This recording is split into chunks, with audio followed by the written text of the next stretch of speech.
Patrick, bienvenue dans notre émission En coulisses. Tu as choisi donc de nous présenter truffe à la truffe. Il y a la truffe, bien évidemment, et puis tu as choisi un des chocolats de Valrhona qui, selon toi, fonctionne bien.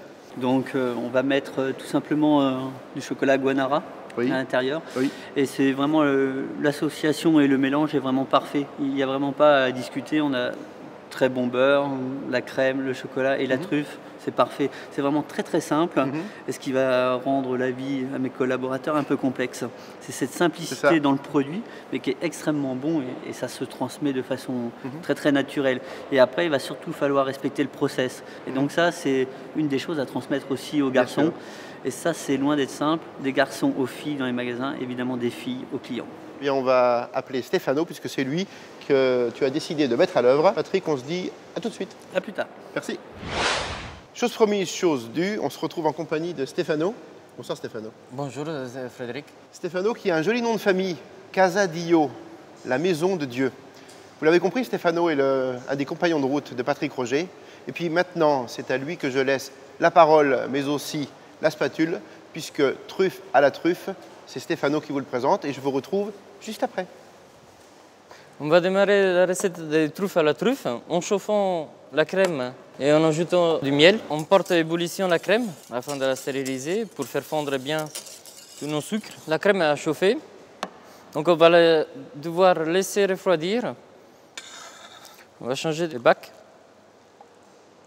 L'important c'est de ne pas perdre des quantités d'ingrédients, surtout sur une petite recette comme celle-ci. C'est primordial. On va la laisser refroidir tranquillement pour quelques instants afin de faire descendre la température.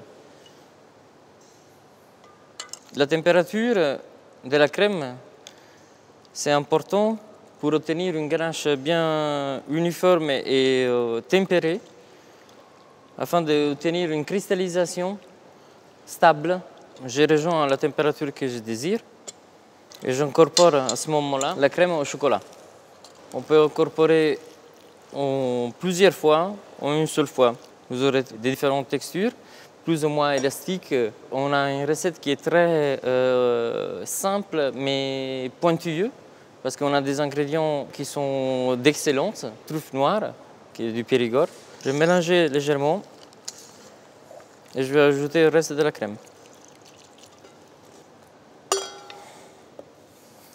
Je vais commencer à malasser pour faire fondre le chocolat avec un fouet, sans trop d'impulsion, pour ne pas incorporer trop d'air. Il faut savoir qu'on travaille avec des matières grasses, et les matières grasses ils sont susceptibles à incorporer de l'air, donc à émulsionner. Avec les truffes noires, qui c'est un produit frais et susceptible à la moisissure, il faut essayer vraiment de travailler le plus proprement possible.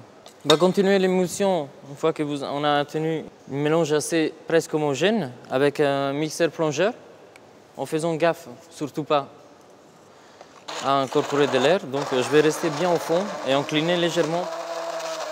Vous voyez, je peux m'arrêter pour aller chercher les gros morceaux qui restent en surface. Quand même, c'est une masse qui est assez dense. Il ne faut pas être pressé dans cette étape-là parce qu'on peut trancher la ganache. Il faut bien homogénéiser la masse. Parfait. On va malasser la masse légèrement avec la maryse pour ramener ce qui est au bord que le mixeur n'aura pas pu attraper, pour s'assurer aussi que la masse soit homogène et lisse. À ce moment-là, on va incorporer le beurre qui est rendu pommade préalablement. Si je contrôle la température, on devrait être aux alentours de 31-32 degrés. Comme un chocolat tempéré, et on obtient une cristallisation qui sera parfaite, uniforme et stable dans le temps. Donc du coup, ce sera fondant et craquant en bouche à la fois, fondant et onctueuse. Le beurre il est quasiment tout fondu. Je vais râper ma truffe, que je vais la râper à la dernière minute pour garder le maximum d'arômes. On utilise ce genre de lappe qui nous permettent d'avoir des copeaux qui soient légèrement plus gros qu'une râpe normale, qui nous donne une sensation de croquant de la truffe, de la pépite. Pour tout ce qui regarde les ingrédients, vous les trouverez sur le site Valrhona.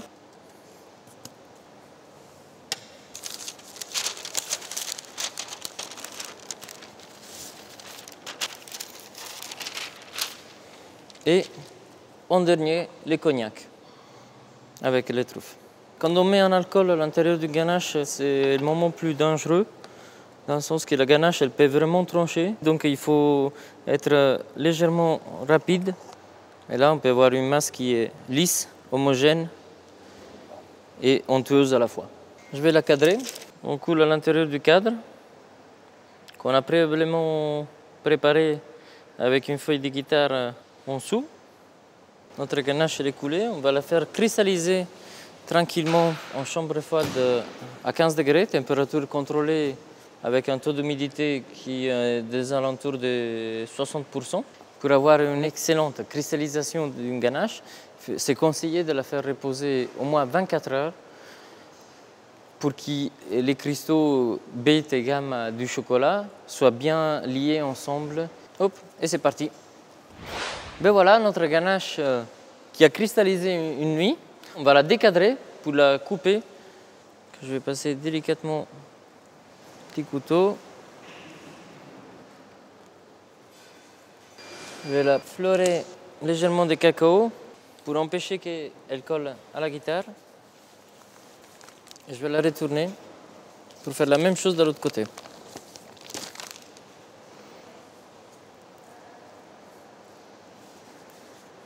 On procède à la découpe.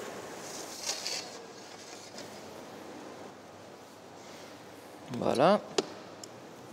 On enlève les excédents, les extrémités. On va changer de corde pour avoir en forme d'un petit lingot, en fait.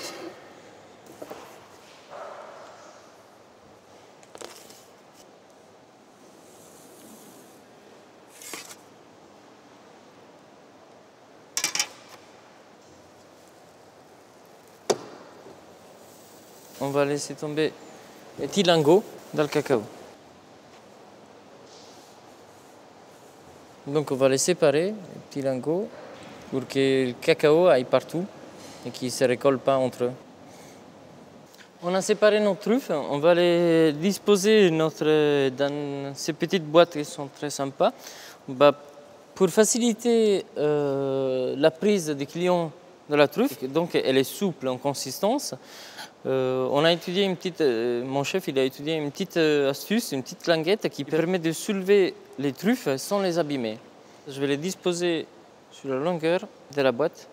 Maintenant, c'est le moment idéal pour en goûter une. Le résultat, il est pas mal. Alors justement, puisque c'est juste prêt pour une dégustation, si tu permets, allez-y. Je déguste. Allez-y. C'est bon. Tu es fier de toi? Ça va. Bon. Je suis assez satisfait. On peut le dire.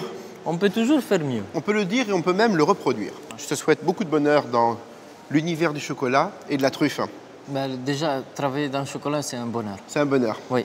Et bien voilà, c'était Truffe à la truffe de Patrick Roger. Vous pourrez retrouver sur le site de Valrhona TV la recette, le procédé, les quelques détails qui permettent la réussite de ce bonbon de chocolat. Stéphano, merci beaucoup. Et puis nous, on se retrouve tout de suite avec Patrick Roger, juste pour la fin. Patrick, Truffe à la truffe, version Stéphano, avec l'accent italien, c'était juste délicieux. Très bien. Et c'était vraiment du pur bonheur pour moi, et puis j'imagine pour nos spectateurs. Bien, merci beaucoup et je pense que le plus important, c'est continuer à se faire plaisir et surtout apporter du bonheur aux clients. Et moi, je vous dis au mois prochain. Au revoir.